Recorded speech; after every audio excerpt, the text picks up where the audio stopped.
Hacemos una mesa. Muy buenas noches. Está aquí hoy en Cantabria, desde La Solana, un arquitecto, en primer lugar, que proviene de una saga de profesionales de la arquitectura que han dejado una honda huella en la ciudad de Santander y en la región de Cantabria.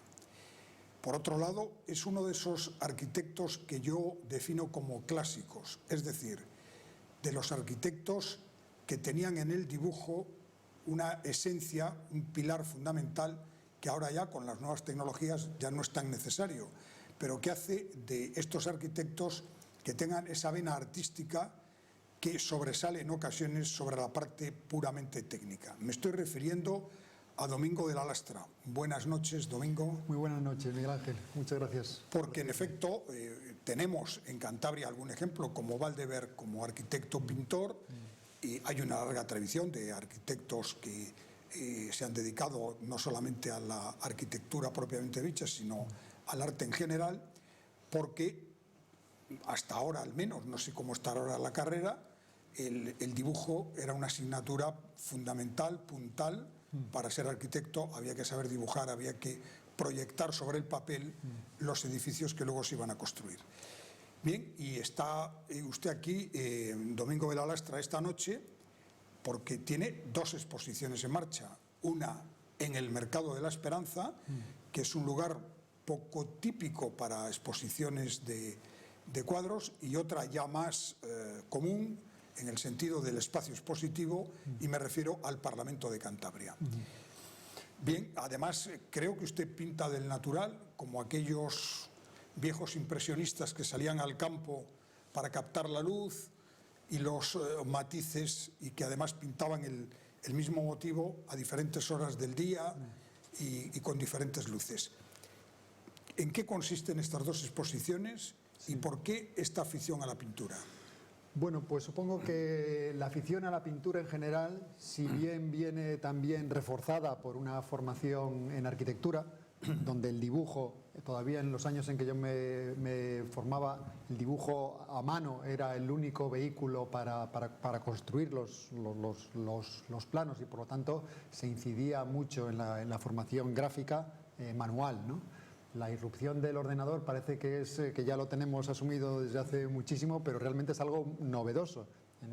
Cuando yo finalicé en el año 96, que hice mi final de carrera, pues ningún alumno presentó todavía los planos si no era de manera manual, ¿no? con el cartabón y con la escuadra. O sea que la irrupción al mundo profesional ha sido muy reciente, pero sin embargo muy grande, ¿no? Ha provocado esa transformación tecnológica, una transformación profesional, como digo, en la arquitectura en todos los sectores. Pero más allá de eso, y que la mano, el dibujo manual, el dibujo de mano es algo fundamental como medio de expresión, al final el arquitecto precisa, o sea, no se empieza un plano con el ordenador, ¿no? El plano se empieza, un proyecto se empieza concibiendo una idea, y hay maneras, y al final necesitas la mínima distancia entre el cerebro y el papel, que es la mano, ¿no? Para plasmar esas ideas, hasta que luego ya se van reforzando, se van consolidando, y donde ya el paso a la medida precisa, a los conceptos de precisión, se gestionan mucho mejor con el ordenador. Pero más allá de eso, mi afición a la pintura y al dibujo, bueno, es una necesidad. O sea, todos podemos aprender a escribir, y unos podemos hacer de esa técnica trabajar con ella diariamente, o puedes escribir una novela, ¿no? Pues ese salto a hacer de lo gráfico parte de la expresión personal, pues eso es una opción personal, una opción que yo he intentado desarrollar. Respecto a las exposiciones que ahora tengo en marcha, ha sido una coincidencia en el tiempo en el que hayan surgido estas dos exposiciones, porque se han ido labrando, en concreto la del Parlamento, durante más de un año, y en concreto la del Parlamento es una exposición más clásica que la ha ido creando cuadros desde hace más de 2 años y medio, desde que empieza esta idea de plasmar las imágenes de Santander vistas al natural, ¿no? es un recorrido por el Santander tradicional, porque precisamente quería hacer yo una revisión del Santander cotidiano, de aquello que más conocemos, para que de alguna manera lo cotidiano va acostumbrando la mirada hasta el punto que ya nos parece obvio aquello que vemos, y sin embargo que he querido hacer una revisión desde el hoy para señalar las emociones que subyacen en aquello que vemos, en aquello que es cotidiano y que es necesario de alguna manera revisar, poner al día para entenderlo.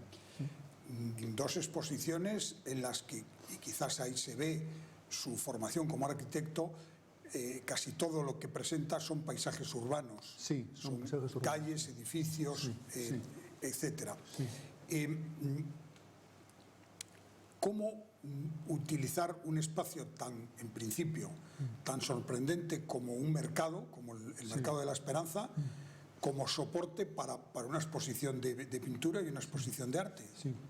Bueno, eso tiene que ver más con el propio mercado, ¿no? El Mercado de la Esperanza es una joya, yo creo que es una joya de arquitectura, heredado de finales del siglo XIX y principios del XX, y también es una joya como estado social, o sea, es ese mercado de abastos que todavía sigue siendo lo que realmente es, esa unión de un montón de puestos bajo un mismo paraguas.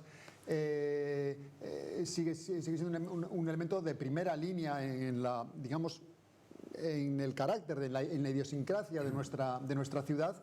Pero lo que pasa es que el tiempo pasa a su alrededor y es importante activarlo, ponerlo al día, ponerlo en sintonía con la sociedad contemporánea. Los tiempos han cambiado porque han aparecido, pues como todos sabemos, las grandes superficies, la gran movilidad a través de los coches, o sea, muchas cosas han cambiado alrededor de nuestra sociedad, y el peligro de este tipo de casi instituciones, diría yo, como es el Mercado del Alto de Santander, es que de alguna manera la ciudad tiene que volver a conectar con la ciudad. De alguna manera van languideciendo poco a poco y acaba olvidándose un poquitín la ciudad de ellos, ¿no? Y hay que reactivar esa herramienta para conectar con otras partes de la sociedad.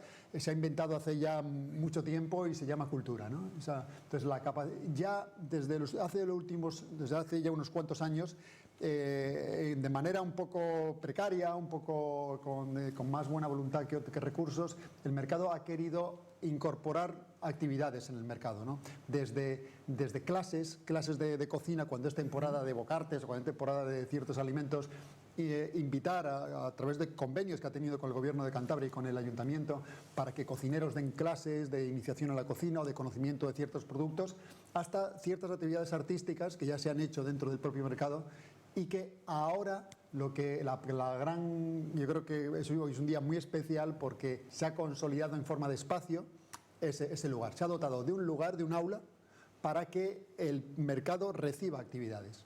Esas clases de cocina se pueden recibir allí, ese recibir colegios. Tiene una importantísima labor el Mercado de la Esperanza de recibir, por ejemplo, colegios, no solamente de Cantabria, sino de muchas partes de Europa que vienen, ya, como se ve por la ciudad de Santander,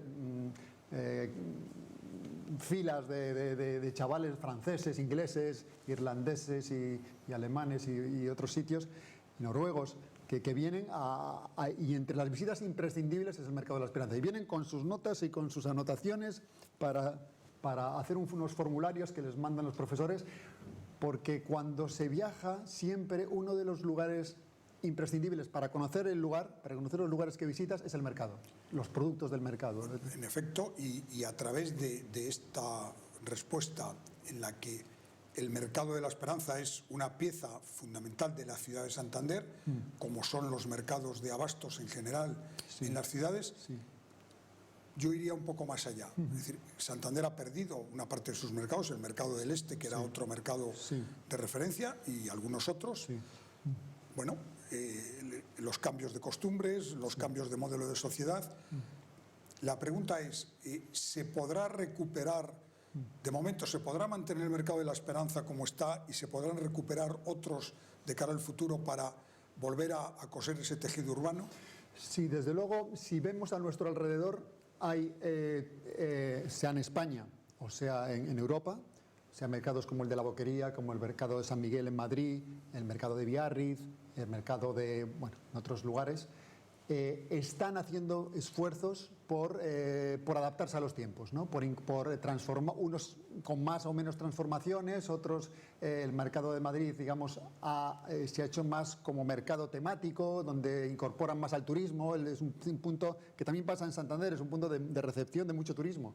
Es el segundo edificio más visitado turísticamente de la ciudad. El Mercado de la Esperanza. El Mercado de la Esperanza. Después del Palacio de la Magdalena es el segundo edificio más visitado, es el Mercado de la Esperanza.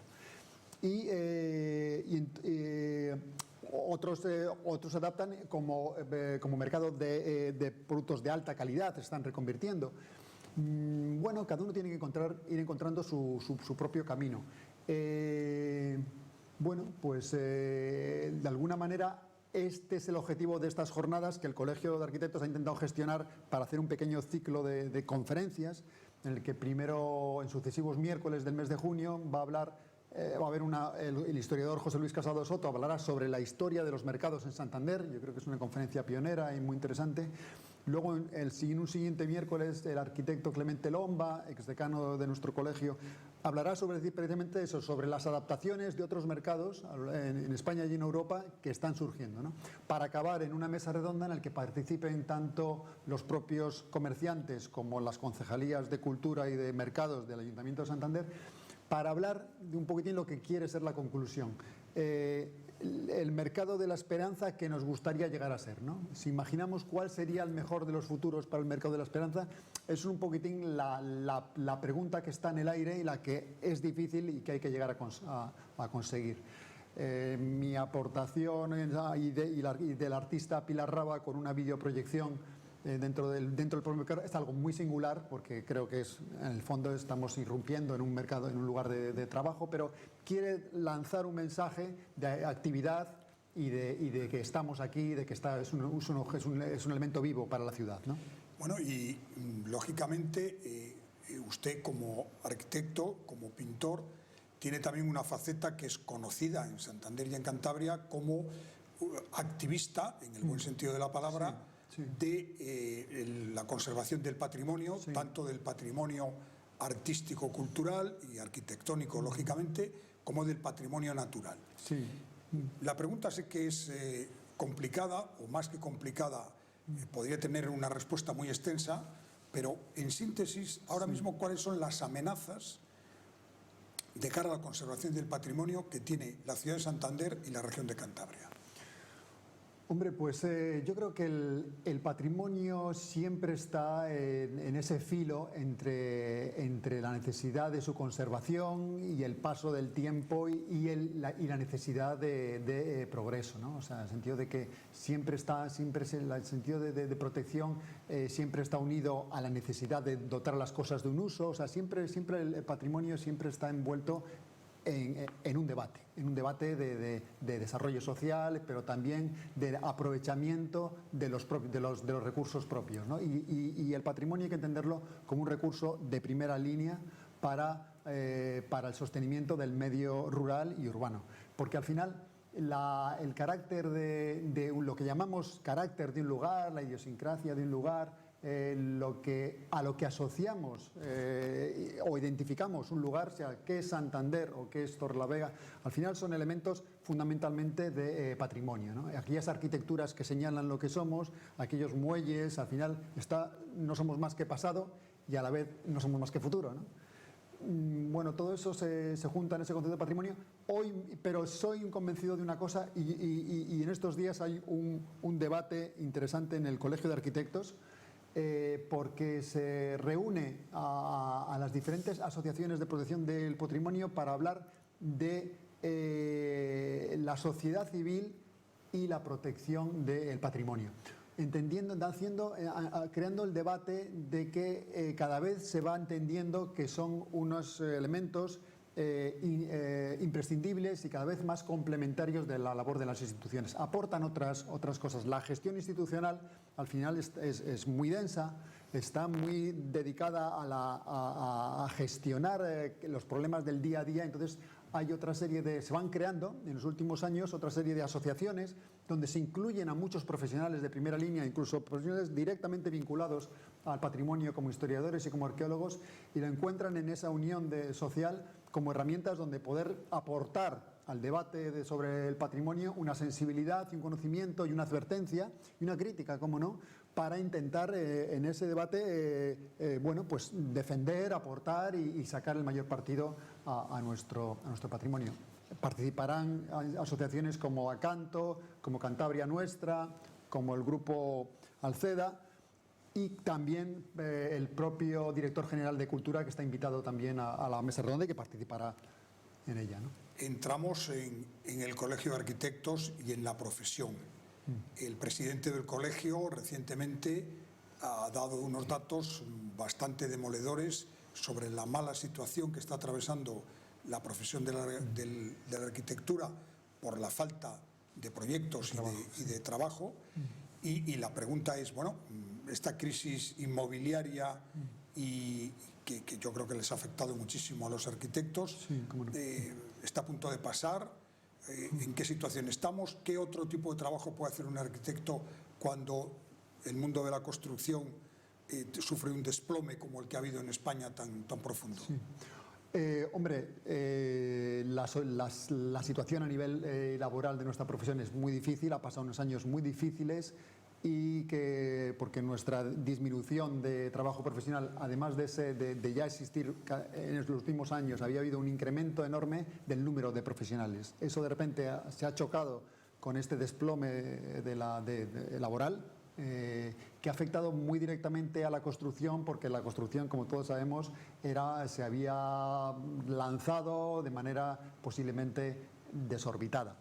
¿Qué es lo que actualmente? Pues sí, empieza a haber ciertos atisbos de una estabilidad, en el fondo, una cierta estabilidad que no se había sentido antes, porque antes era simplemente un seguir cayendo, y ahora se nota una cierta estabilidad que parece anunciar que las cosas van a ir poco a poco reconstruyéndose, ¿no? Entonces sí que hay una cierta atisbo no de optimismo, pero de confiar, de esperanza, ¿no? Profesionalmente esto se ha unido también a una reconversión del sector tecnológica y técnica, porque han aparecido nuevas leyes muy importantes que han transformado mucho el sentido y nuestros propios estudios de arquitectura, que por escala, tamaño y forma de trabajar. Pero de alguna manera es algo que lo que dices, ¿qué expectativas nos queda? Bueno, la crisis nos enseña muchas cosas, ¿no? Entre ellas poner encima de la mesa todos nuestros recursos, ¿no? En la formación de los países sajones te vienen a decir un poco que la formación universitaria lo que fundamentalmente te enseña es capacidad de trabajo, capacidad crítica y capacidad de aprender. O sea, que es lo que un poquitín diferencia la labor universitaria igual del instituto, ¿no? O sea, usted está capacitado, no sabemos si como arquitecto, y más en la tesitura actual, va a acabar en una empresa de construcción, en una casa diseñando coches o haciendo obra pura y dura, o en un estudio trabajando para otros arquitectos, pero en un aspecto muy concreto de la arquitectura. Lo que sí usted tiene capacidad es en 3 meses, se ponga donde se ponga, saber como el que más, ¿no? Esa capacidad de aprender es la que un poquitín la universidad, porque las profesiones van a ser así de amplias, ¿no? Y muchas veces de alguna manera piensas que hay que ampliar, una cosa que nos enseña la crisis es que hay que ampliar nuestro interland, nuestra zona de trabajo, ¿no? Y que hay muchos otros aspectos de la sociedad, muchos otros aspectos de otras disciplinas que precisan o podríamos aportar desde la arquitectura muchas cosas positivas. Lo que pasa es que aún no se ha detectado que es así. Podríamos aportar a la ingeniería, podemos aportar a la medicina, como arquitectos que pueden mejorar una situación que ya existe con su trabajo, o si te gusta el medio ambiente y estás capacitado para el medio ambiente, pues igual puedes ofrecer desde la arquitectura qué posibilidades desde paisaje, desde arquitectura sintonizadas con la naturaleza. O sea, cada rama de cualquier actividad se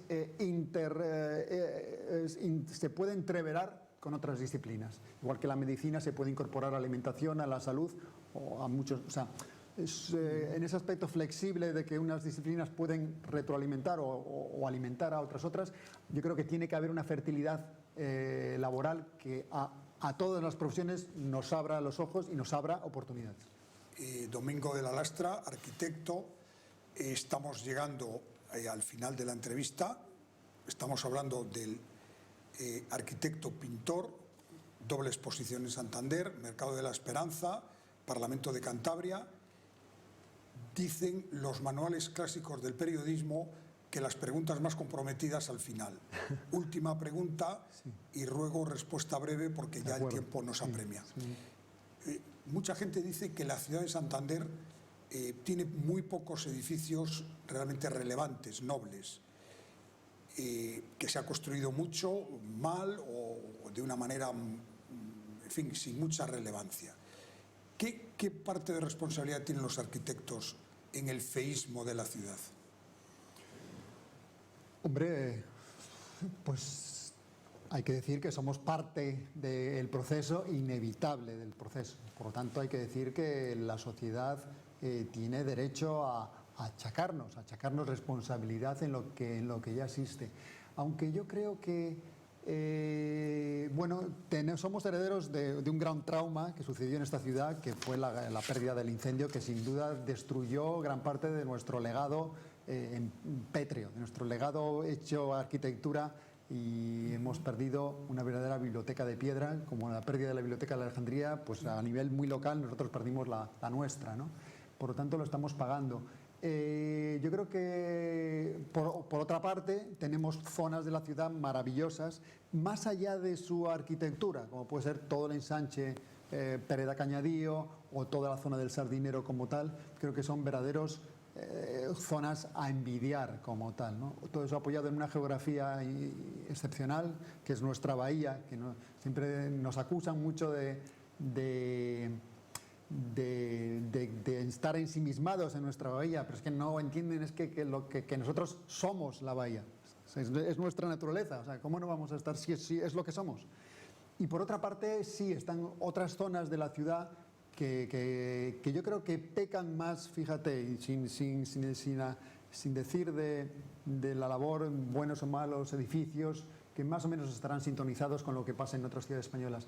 Pero creo que hay mucho pecado de urbanismo, ¿no? Sea por fruto de otros años, pero incluso reciente, que está apoyado en unos urbanismos muy de crecimiento, pero poco de ciudad. Yo soy de la idea de que hoy por hoy hace falta menos urbanismo y más ciudad, menos planos técnicos y más vivencial, o sea, resolver desde el plano de tierra, ¿no? Desde la vivencia, e intentar, porque creo que mucha de la ciudad ya está hecha, no tenemos gran capacidad de maniobra sobre lo que ya existe, entonces la manera de mejorar lo que ya existe, de dotar de calidad de vida barrios que ya existen, es verlo con otros ojos, o sea, interpretar espacios que hoy mismo están desusados o poco resueltos y tal. Es decir, no, si el espacio está aquí, solo hay que reconvertirlo de alguna manera, recomponer la situación y volverlo a apreciar, ¿no?